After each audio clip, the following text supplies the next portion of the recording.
Bonjour à tous, bonjour William Martinet. Bonjour. Vous êtes hostile depuis le début à la réforme de la loi sur le travail.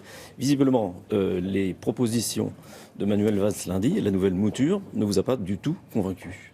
Toujours pas convaincu, mais je pense qu'il est quand même important de noter que ce Premier ministre, sur plusieurs points de son projet de loi, a reculé.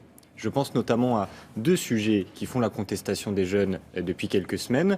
La question du plafonnement des indemnités prud'homales, qui aurait produit des salariés jetables dans l'entreprise, notamment chez les jeunes.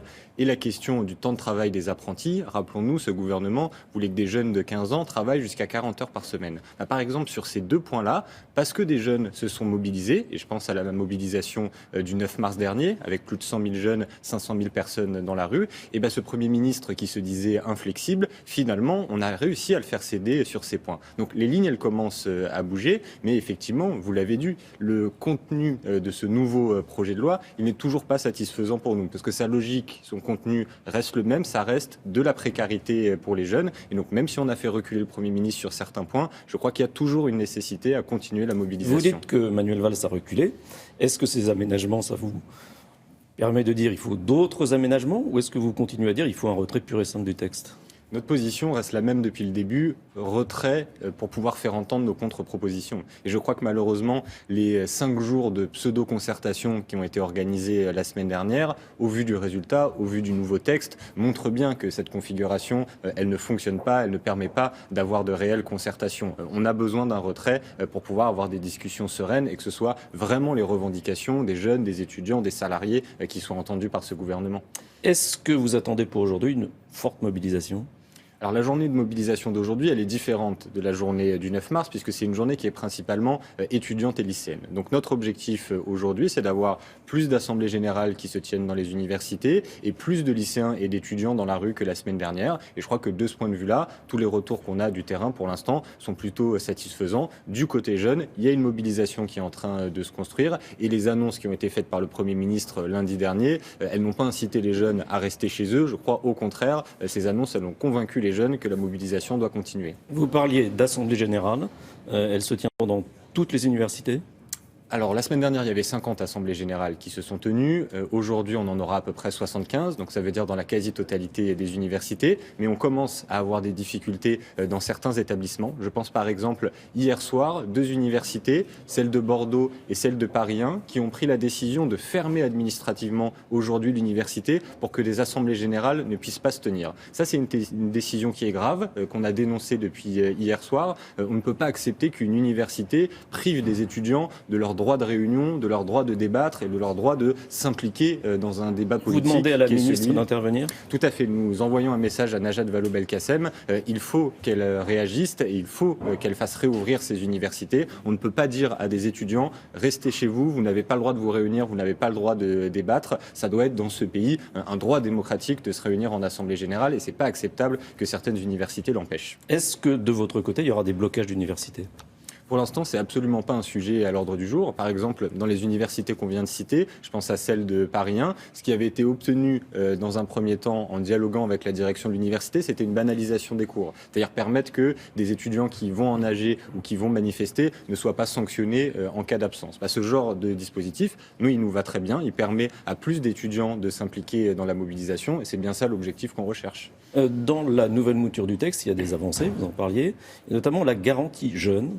C'est un accompagnement à l'emploi avec versement de 450 € par mois. Tout à fait. Ça va dans le bon sens ou pas ?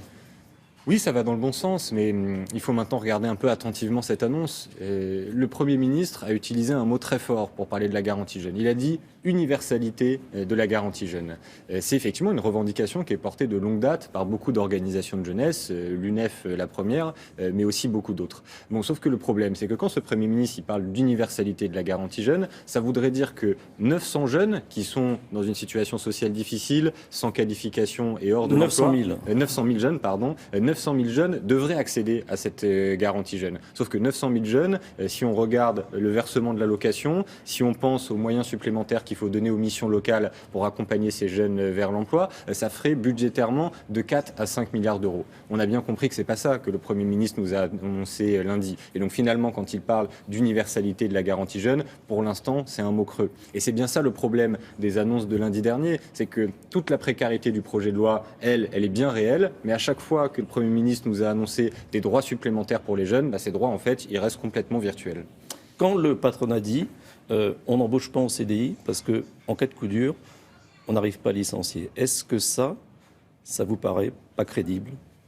De quoi parlait le patronat jusqu'à lundi dernier? Il parlait de la question du plafonnement des indemnités prud'homales. Donc ça veut dire quoi, le plafonnement des indemnités prud'homales? On parle là de licenciement. Oui, mais on parle là de licenciement abusif. Donc quand Pierre Gattaz ou le MEDEF nous expliquent que c'est très important de rassurer les patrons face à leur capacité à licencier abusivement, donc c'est-à-dire sans cause réelle et sérieuse, là il y a un désaccord. Là, c'est quelque chose qui n'est pas acceptable. Et les jeunes et les étudiants le savent bien. Vous savez, il y a près des 3/4 des étudiants qui sont à un moment dans l'année déjà dans l'entreprise, qui travaillent généralement pour financer leurs études. Donc la pression de leur employeur, la précarité dans l'entreprise et cette question du licenciement abusif, ils savent ce que ça veut dire. Et donc si l'objectif d'un projet de loi, c'est d'expliquer qu'il faut rassurer les employeurs face aux licenciements abusifs, évidemment ça ne nous va pas et évidemment cette logique on la refuse. Et donc c'est très bien qu'on ait réussi à faire reculer le Premier ministre sur cette question. Mais aujourd'hui, les jeunes sont les principales victimes de la précarité. Est-ce qu'il ne faut pas que les choses changent? Est-ce qu'il ne faut pas une réforme?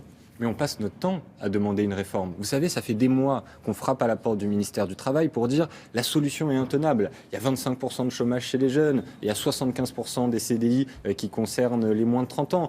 Il faut agir, il faut bouger. Le président de la République a pris des engagements sur ce terrain. Pendant des mois, on ne nous a pas écoutés. On nous fait maintenant tomber sur le nez cette réforme, cette loi travail qu'on considère comme profondément régressive. Donc évidemment, avec cette méthode-là, les choses ne fonctionnent pas. Et nous, ça ne nous empêche pas, depuis le début, je le disais, d'appeler au retrait de ce projet de loi travail et aussi de faire nos contre-propositions. Comment on permet aux jeunes d'accéder plus facilement au CDI? Comment on fait que les diplômes soient reconnus dans les entreprises pour qu'un jeune qui a fait Bac+5 ne soit pas payé au SMIC? Comment on améliore l'accès aux droits sociaux? Comment on lutte contre la discrimination à l'embauche, qui est un vrai sujet qui concerne les jeunes? Sur tous ces points-là, l'UNEF et les organisations de jeunesse qui appellent à la mobilisation en ce moment ont énormément de propositions à faire. Mais de fait, à chaque fois qu'on est dans un dialogue avec ce gouvernement, pour l'instant c'est un dialogue de sourds. Et ce qu'on constate depuis 2 semaines, c'est que le seul outil qu'on a eu pour faire bouger les lignes, pour faire bouger ce gouvernement, ça a été de manifester. C'est ça qui a fonctionné. Donc ça nous convainc de continuer. Merci, William Martinet. Isabelle, c'est à vous. Merci messieurs, passez une bonne journée. Restez avec nous car dans quelques instants, Laura Tenouji viendra vous proposer un nouveau service. Si vous êtes locataire, si vous devez vous absenter pour une